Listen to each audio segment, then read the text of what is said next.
सीधे कांग्रेस मुख्यालय का रुख करेंगे जहां पर राहुल गांधी प्रेस कॉन्फ्रेंस कर रहे हैं। सेंसस करना पड़ेगा और दूसरा डिलिमिटेशन करना पड़ेगा, और इन दोनों चीजों को करने के लिए बहुत साल लगेंगे। सच्चाई यह है कि महिला आरक्षण को आज किया जा सकता है। 33% आज जो सीट्स हैं लोकसभा में, विधानसभा में, वो महिलाओं को दी जा सकती हैं। कोई कॉम्प्लिकेटेड मामला नहीं है, मगर सरकार वो नहीं करना चाहती है। सरकार ने ये देश के सामने रख दिया है, मगर रियलिटी ये है कि ये इंप्लीमेंट आज से 10 साल बाद होगा। ये भी नहीं मालूम कि होगा या नहीं होगा। तो एक प्रकार से ये डिस्ट्रैक्शन टैक्टिक है, डाइवर्जन टैक्टिक है। डाइवर्जन किस चीज से हो रहा है? डाइवर्जन ओबीसी सेंसस से हो रहा है। मैंने पार्लियामेंट में सिर्फ एक इंस्टीट्यूशन के बारे में बात की, वो जो हिंदुस्तान की सरकार का सेंटर है, कोर है, जो हिंदुस्तान की सरकार को चलाता है, कैबिनेट सेक्रेटरी एंड सेक्रेटरीज। और उसमें मैंने एक छोटा सा सवाल पूछा। प्रधानमंत्री कहते हैं कि वो ओबीसी के लिए बहुत काम कर रहे हैं। अगर प्रधानमंत्री इतना काम कर रहे हैं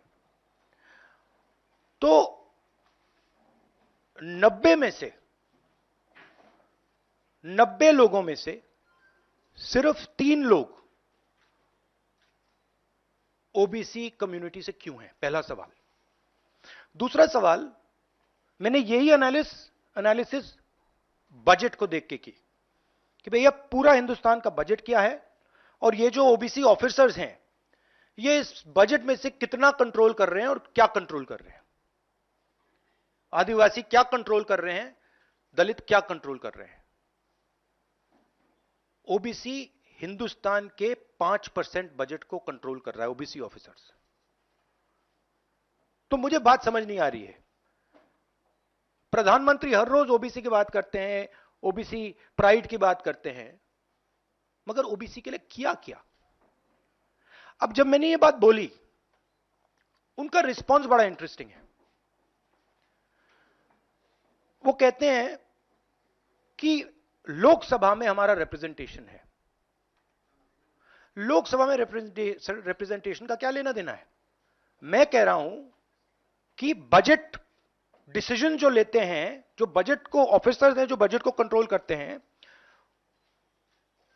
5% ओबीसी निर्णय ले रहे हैं। और मैंने सिर्फ यह सवाल पूछा, क्या हिंदुस्तान में ओबीसी की आबादी 5% है? यह मैं जानना चाहता हूं। अगर 5% है तो फिर वो ठीक है, उसको मैं एक्सेप्ट करने के लिए तैयार हूं। मगर अगर वो 5% से ज्यादा है तो मुझे यह पता लगाना है, और एक बार मैं मन बना लेता हूं, मैं छोड़ता नहीं हूं, मुझे यह पता लगाना है ये ओबीसी हिंदुस्तान में कितने हैं, और जितने हैं उतनी भागीदारी इनको मिलनी चाहिए। अब आप किसी लोकसभा में किसी भी एमपी से पूछ लीजिए, लोकसभा को टेंपल ऑफ डेमोक्रेसी कहा जाता है। आप किसी भी बीजेपी के एमपी से पूछ लीजिए कि वो कोई डिसीजन लेता है, कोई कानून बनाता है, कोई कानून बनाने में भाग लेता है, किसी से भी पूछ लीजिए। बिल्कुल नहीं। ना कांग्रेस का एमपी इस लोकसभा में, ना बीजेपी का एमपी, ना कोई और इंडिया का एमपी कोई डिसीजन लेता है। मतलब एमपीज को जैसे मंदिर में मूर्ति होती है वैसे मूर्तियां बना रखी हैं, और ओबीसी की वहां पे मूर्तियां भर रखी हैं, मगर पावर बिल्कुल नहीं है।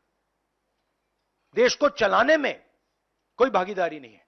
यह सवाल मैंने उठाया है कि क्या, और हर ओबीसी युवा को यह समझना है कि क्या आपको इस देश को चलाने में भागीदारी मिलनी चाहिए, हां या ना?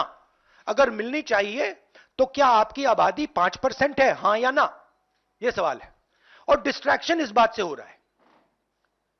बीजेपी को ये जो 2 पॉइंट्स हैं, महिला आरक्षण वाले, डिलिमिटेशन और सेंसस, इनको हटा देना चाहिए और एकदम महिलाओं को जो इज्जत मिलनी चाहिए, जो रिस्पेक्ट मिलनी चाहिए, जो भागीदारी होनी चाहिए, उनको एकदम वो कर दें। और कास्ट सेंसस का जो हमने डेटा निकाला था उसको पब्लिक कर दें, तो सारे हिंदुस्तान के ओबीसी युवाओं को पता लग जाए वो हैं कितने, और नया सेंसस कास्ट बेसिस पे करें। Thank you. और प्रधानमंत्री को अपने अगले भाषण में यह कहना है, यह समझाना है देश को कि हिंदुस्तान के सबसे जरूरी 90 अफसर जो हैं उनमें से सिर्फ 3 ओबीसी क्यों हैं। यह मेन सवाल है। और मैंने दलितों और आदिवासियों की बात ही नहीं की अभी।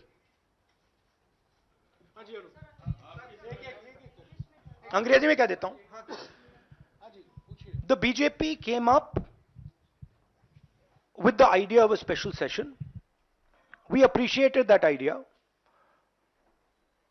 With a lot of fanfare and pomp, we moved from the old building to the new building. The Prime Minister, in a very dramatic gesture, carried the Constitution of India from the old building to the new building.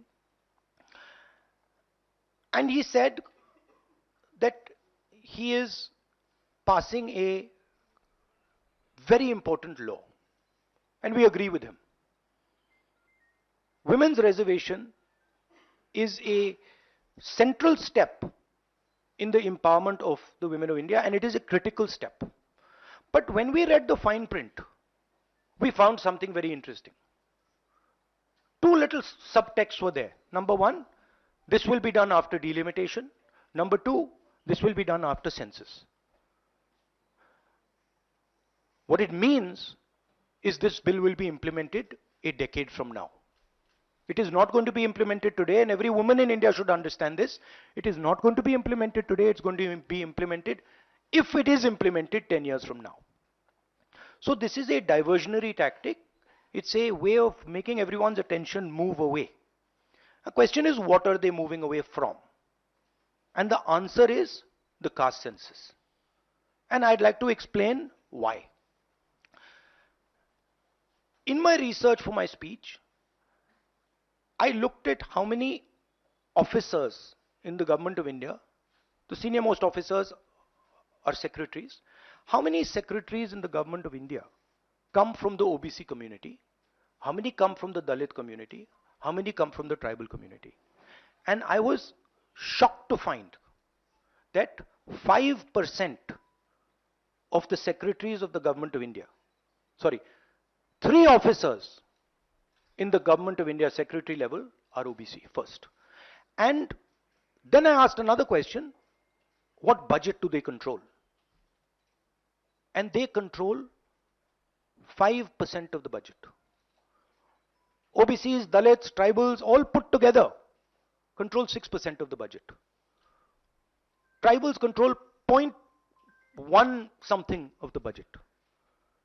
So this is a shocking finding. And I said this in Parliament. My point being that are the OBCs 5% of India?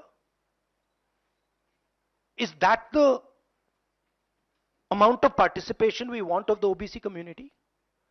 So the central question is, how many OBCs are there in India? How many different communities are there in India? If we want to distribute power to the people of India, we have to know this number. Otherwise, we are working without data. And so I placed this on the floor of the House and I said, look, please tell us how many OBCs. We have the data. I know, because the government of India has already done the census and all this data is available. Why is the Prime Minister not releasing this data? And second, what is this delay in this census?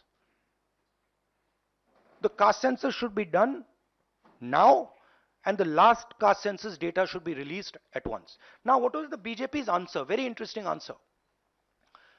That it doesn't matter how many OBCs are in the government of India.